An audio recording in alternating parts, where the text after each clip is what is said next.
बिस्मिल्लाहिर्रहमानिर्रहीम अस्सलामु अलैकुम वरहमतुल्लाहि वबरकातुहू। मैं हूं ज़ुबैर रियाज़ मदीना मुनव्वरा से और मैं मस्जिद क़ुबा के पास मौजूद हूं।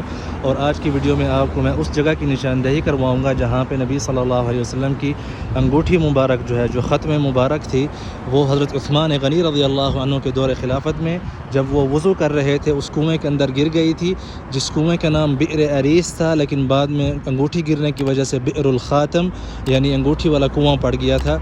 जिस जगह पे मैं मौजूद हूँ ये वो जगह है जो आप वीडियो में इस वक्त देख रहे हैं मेरे सामने सेंटर में। ये वो जगह है जहाँ पे नबी सल्लल्लाहु अलैहि वसल्लम की अंगूठी मुबारक गिर के गुम हो गई थी। और ये आप जगह की निशानदही नोट कर लें, ये रोड है क़ुबा नाजिल, ठीक है। और यहाँ पे ये मस्जिद क़ुबा की जो है महराब वाली साइड है, राइट वाली साइड है, और ये फुवारा है इस तरफ। ये जो 3 दरख्त लगे हुए हैं खजूर के, उसके बाद ये जो है ये जगह है जहाँ पे वो कुआँ था। जी, मैं था ज़ुबैर रियाज़। लाइक करें, शेयर करें, सब्सक्राइब करें। मज़ीद वीडियोज़ के लिए बहुत शुक्रिया।